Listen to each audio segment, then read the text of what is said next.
I'm John Dennis. I'm running against Nancy Pelosi.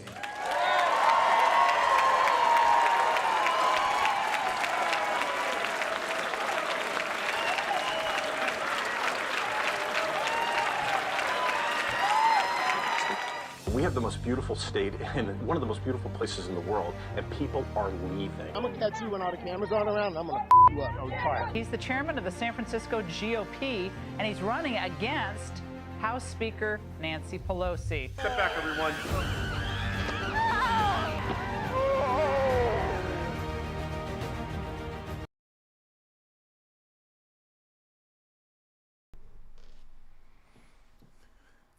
All right, welcome to the John Dennis Report. Thanks for joining.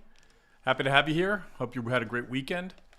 We had a full weekend here. In fact, one thing that I realized as the weekend unfolded was that I am just done with the masks. I am so done. Listen, I try to be a polite person.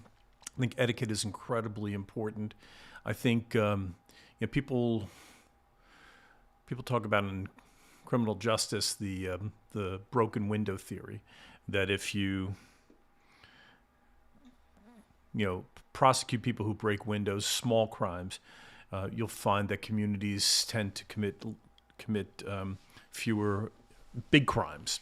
And I think that's also true in terms of etiquette. I think if you're polite in the small things, that you tend to have a more civil overall society and much more civil society on the big things. And so I'm particular about that. I try and be anyway conscientious. I'm not flawless, but I do what I can. And I think that we have been very, in my family, have been very supportive of making sure that people feel comfortable about being around other people.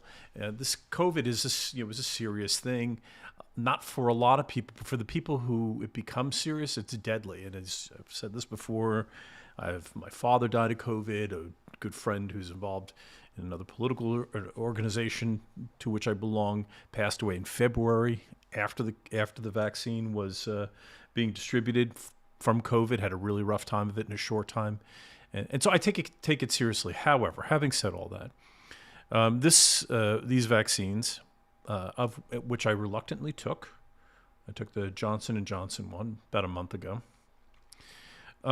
If they don't work, if they don't work, then what's the point of taking them? And these would be the first vaccines in medical history that don't give you immunity and prevent you from being a spreader over an extended period of time. So I feel like I'm immune. I think it's ludicrous at this point, if you've been vaccinated, to walk down the street and wear a mask. And so I'm not wearing a mask anymore. That's it. I'm not putting it on. If I'm out on the street walking around, I'm not wearing a mask.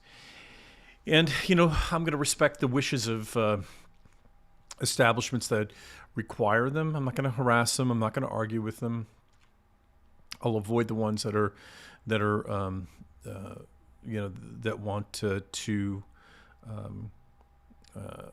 I'll avoid the ones that want to, they're really, rough and tough about it. I understand that they are under the threat of being cited for not following protocols from the city and from the state. Okay, fine. I'll respect the private establishments, but I'm just not walking down the street wearing a mask anymore. It's that simple. I'm just not doing it. Either the vaccines work or they don't. And I'm going to, count on them working, and that'll be that. So in any event, let's move on to today's topic. So that's that. I just put that tweet out, and it got a full reaction. And by the way, just so you know, if you look at the Wikipedia entries for the Anti-Mask League that formed during the Spanish influenza about 100 years ago. And by the way, the Spanish flu and the Hong Kong flu of the late 60s and COVID all have taken a very similar distribution in terms of infection rates and in terms of deaths, similar. And the interesting thing is that they have a bell curve. They come up and then they start tailing off over almost the exact same time frames. And so we're at the end of this. I think we would have been at the end of this without the vaccines, frankly. But we're certainly at the end of it now with the vaccines. And I'm not going to just, continue to pretend that I'm going to follow, that we should be following rules that have no connection to science. We have a massive number of people who've had COVID. We have a massive number of people who've had vaccinations, and we have to be ready to move on. And I'm just not going to do it anymore. So you can find me or do whatever they want out on the street, but I'm just not wearing a mask. Okay, let's move on. So I got an email from Fox News the other day. I had a busy Saturday, and they wanted me to come on air, and I didn't actually get to the email until a bit later. But they went ahead and actually did a news segment. Do you have that queued up? The Fox News? Yeah, pull that tweet up if you don't mind. Yeah, give me a second. Yeah. So Fox News, was talking about Caitlyn, and I've read an article. I talked a little bit about Caitlyn last week. I'm going to revisit it because I have a couple of other things I want to say about it. There was an article in the LA Times by a writer who I know. He actually covers Northern California. He lives up here over in the East Bay, just across the bridge from San Francisco. Nice guy. Don't agree with him all the time, but he's okay. And I certainly don't agree with him about this topic, which is he was sort of just snickering at Caitlyn Jenner. And as I said last week, and I'll say it again, it may turn out that the Caitlyn thing doesn't pan out, but off the cuff and straight away, if your response is to dismiss her, do it at your own peril. I think it's a mistake. And I'll give you the quick rundown again. As soon as this comes up, he's working on it. What's up? Well, no, I want you to pull up the Fox News segment. Do you have that? Yeah. Yeah, I sent you that tweet, didn't I? But anyway, you'll see this. I'll talk about this right now, and then we'll pull this segment up. So, first of all, Caitlyn has name recognition that is massive. I mean, by the way, deep. Excuse me. Keep in mind, for those of you a bit younger, you don't remember. As Bruce Jenner back in the 70s, Bruce won the decathlon at a time when the Olympics was a massive thing. Won at the Montreal Olympics in 1976, won the gold medal. And, so had huge name recognition. And because Bruce was an attractive guy, he got on the cover of the Wheaties box, which was a big thing back then, cover of Sports Illustrated, again, a very big thing, had huge name recognition. And, sort of stayed around and was active through the 70s into the early 80s, and then sort of, was doing his own thing. Yeah, I'm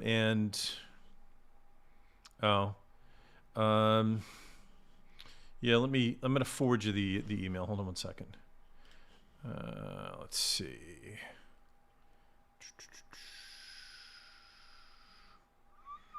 Let's see where it is. Anyway, okay. So anyway, it's a shame you can't pull that up. I thought that was up on a tweet somewhere. Hey, do a search there, Mario, and see if you can find it on your computer. See if it's up on a tweet or on the Fox News channel. There might be a segment on the news. In any event, so then Caitlyn, stayed around, and then of course had a resurgence as Bruce when the Kardashians show came out, and had a rejuvenation. So there were generations who knew who Bruce Jenner was, and then a new generation knew who he was as part of the Keeping Up with the Kardashians, and then another generation knew him as he transitioned over as as transgender and had his own show as Caitlyn. And all the while, Caitlyn was a tried and true conservative who voted for Trump. And I think drifted a little bit during the transgender show. And because I think that show got really sanctimonious about transgender rights, and listen, those are all important things and everything. But there was nothing fun about it. It wasn't like that which it became like a ratings mess just because no one wants to watch this kind of sanctimony. So in any event, no, that's not it. That's not the one. Anyway, so let's go back to my original tweet. Let's just do that. Yeah, that's good. So, thanks. Yeah, so let me go back to it. So here's my point. Caitlyn has enormous name recognition, 2.8 million followers on Twitter, has her own money, but probably won't need to raise a lot. Won't need to spend a lot of her own money. Should have, be able to raise quite a bit. Lifelong conservative. She should know the issues. I think she realizes the mistake of getting involved with that transgender show and sort of appealing to the left and pretending that she was going to be accepted. Because here's the thing about the transgender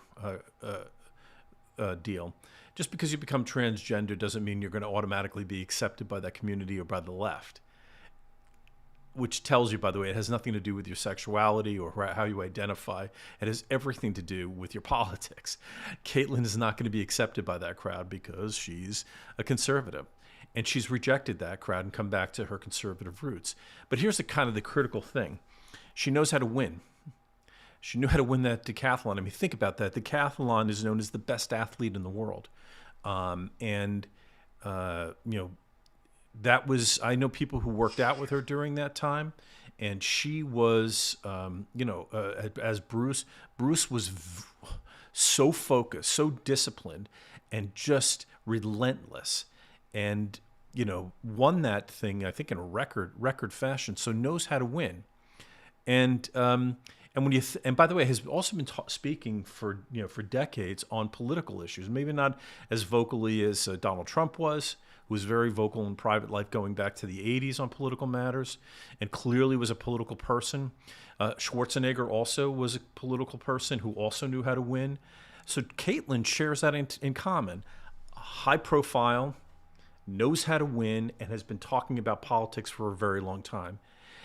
And if she comes out and has her first national interview is going to be critical. She's probably the big get right now. A lot of people fighting to talk to her. When she gets interviewed, she will be scrutinized. And if she's solid on the issues, then I'm telling you, watch out, because she could be interesting. And you'll be standing there watching her on TV and be like, "Oh my God, this person is like serious." I mean, takes this seriously and knows what she's talking about. And put her up against Gavin Newsom, who is a bore. Oh, forget it, man. She could wipe the floor with Gavin Newsom. Shoot, Gavin Newsom's numbers could rebound from the lows of when he was overlocking down the state. He could rebound, and then people might just vote for the recall just to put Caitlyn Jenner in office. And speaking of candidates that are not super excited, listen, I know the guys. I mean, I've talked to the two other major Republican candidates who are running. I've had them on my Zoom calls. I've had private conversations with them. They're good guys. I mean, I like them both. I mean, and I think their politics aren't exactly mine. As you know, I'm more liberty driven than they would be, but they are the kinds of politicians who can also win. And they're tough guys. They're really tough competitors. I'm putting it mildly and nicely. They'll fight hard and fight rough to win. But the truth is that to overcome someone in a recall like this, somebody has to have a spark. And in that regard, Caitlyn Jenner is like Arnold Schwarzenegger. So let's sit back and one other thing I want to mention. I know Brad Parscale is on the campaign, and I've seen Brad around. I don't know him, but he's good at some things, and I've heard different things about him. I don't think he's the most serious guy on the Caitlyn Jenner team, but I tell you what, I know two other people who are on that team, and they're very serious people who don't waste their time with candidates who can't win. So. Trust me, this is nothing to snicker at or sneer at. Watch out with Caitlyn. She's a very interesting candidate, and again, the first interview is going to be completely critical. So anyway, so there's that. Okay, watch out for Caitlyn. Let's move on to the Oscars. So I tell you, it's funny. Oscars, I as a young guy. I mean, people my age, we grew up going to the movies. It's a totally different universe right now. My daughter likes going to the movies with me. We like going to the nice one with the big chairs and the gigantic soda and popcorn, and we like reclining and hang out. We like that's fun, but she's just as content, doing Snapchat with her friends or watching some series on Netflix or something like that. And it's not quite as impactful as the movies were to my generation.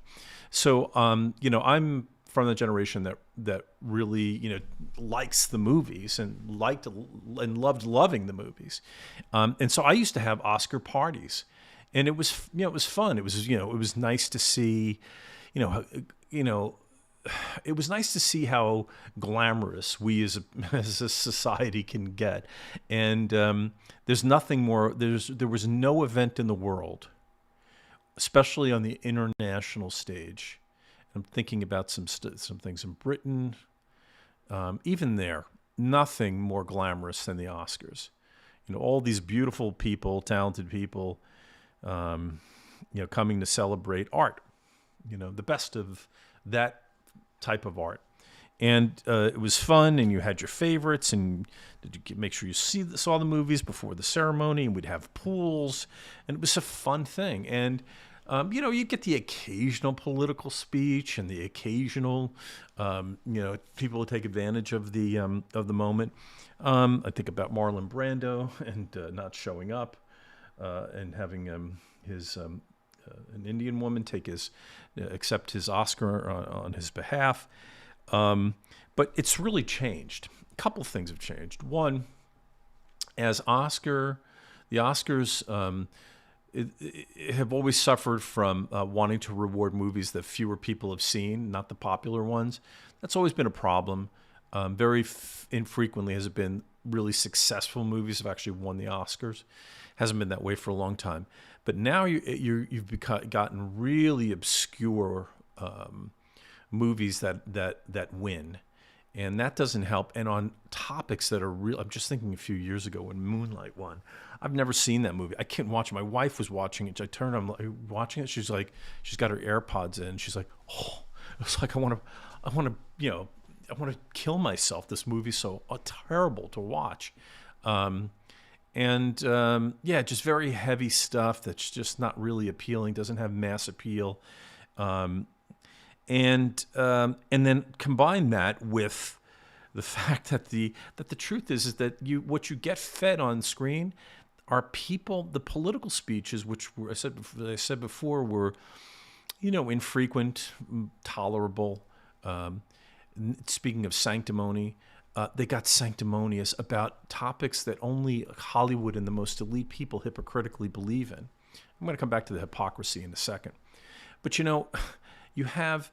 There's what it became was, instead of a celebration of glamour and high art and the things that attract us to each other, the best in ourselves, it became a thing where the people who were being feted, people who were being celebrated, you could feel the contempt coming from them. It was just, they kind of hate you. And they hate a certain segment of America who doesn't agree with their cocooned universe and the ideals and principles they purportedly live by in their universe, which is insulated. And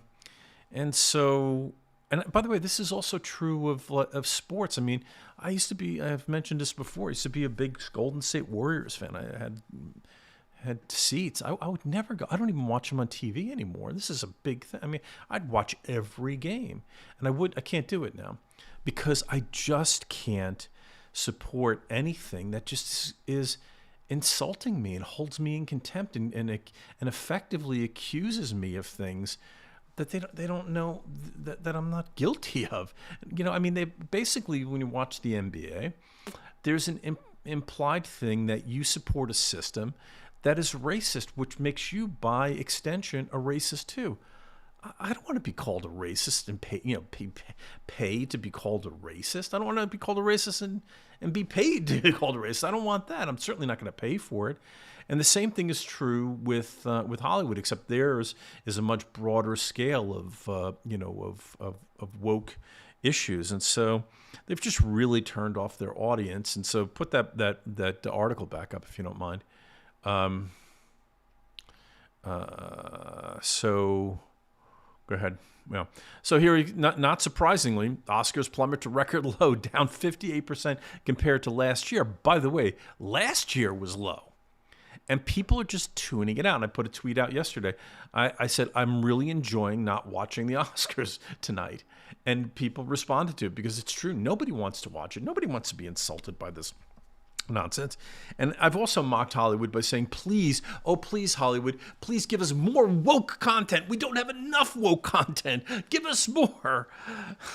It's just, who needs that? I mean, life is rough enough, and you go to the movies because you want a little bit of escapism. You want to maybe challenge yourself to think about some things in a different way, but you don't want to be insulted and be called, names by extension or imply that you're, that you're something lesser because maybe you don't agree with their point of view. I mean, who needs that? So anyway, but here's the funniest thing about it. Think about all the things Hollywood's fighting against, sexism and, fighting for all sorts of different things. Meanwhile, Hollywood is the most sexist place. They have the biggest scandals regarding sexism, people being sexually harassed, women, gay men, harassing straight men or other gay men in Hollywood for roles. The casting couch still exists. It's a place that's kind of contemptible in a lot of ways, and certainly hypocritical. And here's the other thing too. Hollywood's pretty racist. You have segregated golf courses to this day. Of course, I'd love to play LA Country Club. I think it's rated number 3 in California by Golf Digest. Apparently, there's two courses there. The North course has held events.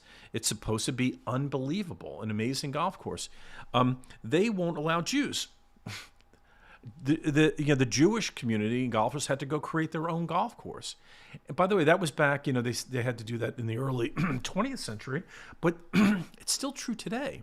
And LACC says that they don't want, quote unquote, Hollywood types, which is a euphemism for anti-Semitism.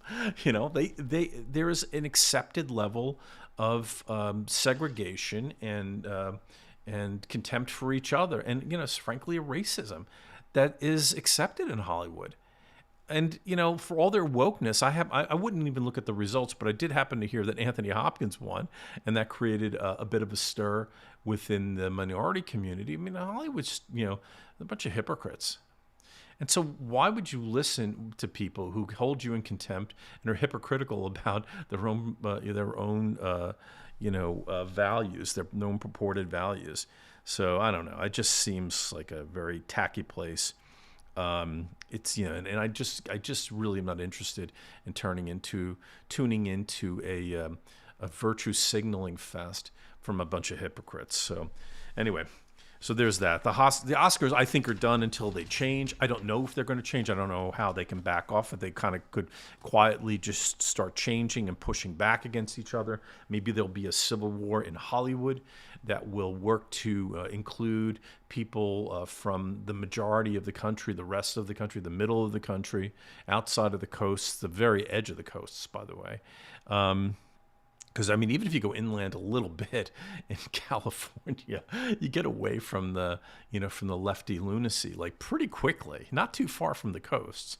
So really, it's not just it's the people who are living on the very thinnest edges of the coasts who are selling this this toxic way of living. But until they have that reformation within the left, I think Oscars keep going down. I think the feature movie business is sort of dead anyway, and you're going to see more serial TV. And I just don't see I don't see Hollywood, and certainly the feature movie business, recovering and by extension, the Oscars either. So anyway, all right, let's move on. Let's talk lastly, and geez, in some ways leastly, about John Kerry, which is kind of a story that's in motion here. You know, people talk about the Logan Act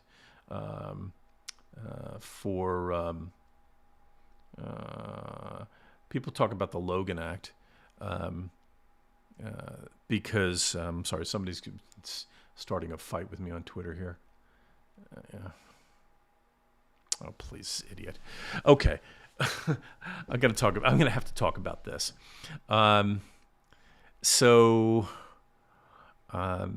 Yeah, this is a guy who's fighting with me about vaccines. I made that point about not wearing a mask, and now this guy's telling me you have to wear a mask.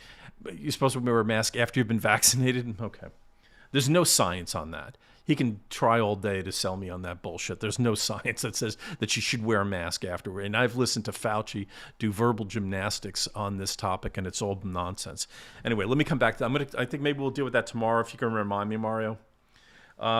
So John Kerry. Now, there's a thing called the Logan Act, which says that you're not allowed to negotiate with foreign countries if you're not in the government and working on behalf of the United States government. It's never been used. It's never been prosecuted. I think it's been around since the 18th century, certainly 19th century, and never been prosecuted. But boy, John Kerry was out there talking to the Iranians while Trump was in office. And if anybody really deserved to be prosecuted for it, it's him. And I got to tell you something. I've always found John Kerry to be a loathsome figure, a loathsome character. I mean, here's a guy born in privilege. He went to Vietnam, not a great war, testified, whatever, but was always from a family of elites. And managed to marry the heiress to the actually the heir. Yeah, I guess she was the heiress to the Heinz ketchup fortune. A woman who married into it, and her husband passed away, so she got it by marriage, not by blood. And then John Kerry latched onto her. And I remember seeing him doing an interview, and they were asking him how this impacts him, and he says, "Well, you do what you can. You work around it as best as you possibly can." Like this massive fortune was this unbelievable burden to him, right? I mean, when I saw him do that, I saw him run for president. He was totally non-charismatic and had nothing interesting or new to say. And of course, he got beat by George Bush, who had his own limitations. And in any event. But when he said that, I was like, this guy's he's trying to gaslight you about the fact that he married into money and he's making it like it's some burden. You know how many people in America want that burden? So in any event, and his hypocrisy keeps going on. Like he flies to Greenland on a private jet to collect a climate change award. Right? As an enormous, foreign, carbon footprint, goes on a plane. Now has to fly commercial because he's been shamed into it. Gets on a plane, doesn't wear his mask on the plane. I mean, this guy's some character. And then he had the temerity to get into a tiff with my man Thomas Massey, who was mocking him by calling him a political scientist. Which is this. Thomas went to MIT. He knows a thing or two about science. He's an inventor. John Kerry is a political scientist. But this guy was actually over there talking to Iran while Trump was president. I mean, I don't know if that counts as treason because we're not at war with them, but it's certainly, if the Logan Act ever should be used, it seems like John Kerry should have been. But here's an interesting little story that came out today. I'm sure most of you saw this. John Kerry, while he was working in the Obama administration as Secretary of State, told Iran about Israeli covert operations in Syria. Look at this. Think about that. Now, look, there's a lot to be said. Insert any player, any ally you like. And one maybe I know a lot of people. I have no problems with anybody in this story. I mean, I'm not a fan of Syria, of course, but insert any ally. If we portrayed any ally like that, by the way, told Iran not about one or two operations, but hundreds of them. I mean, I don't know. It just doesn't seem like something something that, that he doesn't seem like a very trustworthy guy. Not very bright either. They caught him on audio tape with this, and I'm guessing that it was Israeli intelligence that got this and got this information and revealed it, leaked it. But here's the thing, and for full disclosure, I'd like to see the United States do a deal with Iran, only under the right circumstances, only if we can establish some sort of trust, which is hard to do. I think the natural, or what's being played off as a natural animus between the United States and Iran is ludicrous. Frankly, I don't see any reason for us to have issues with them. I'm fully aware of the history, a history that we instigated, incidentally, by sending in our intelligence services to foment a revolution in the 1950s in Iran. Despite that, the Iranian people have always liked the United States.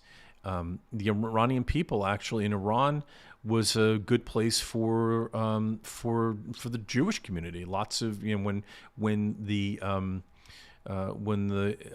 Islamofascists took over in Iran, you saw a lot of Persian Jews who had to leave, but there was a substantial community that led to a close relationship for many decades between Iran and Israel.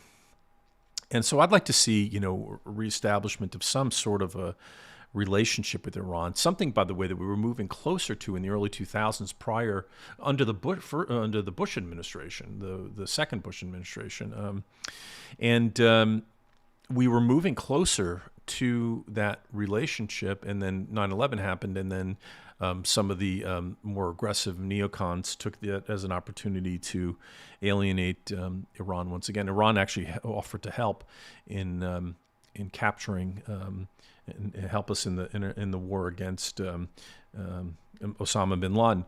So in any event, I'd like to see that play out if we can sort of reestablish a relationship in the right terms. But this, John Kerry has this thing where he, it's almost like he wants to stick it in the eye of Israel, because there's this clear animosity and conflict of interests between Iran and Israel at this point, and it's clear on which side John Kerry has fallen.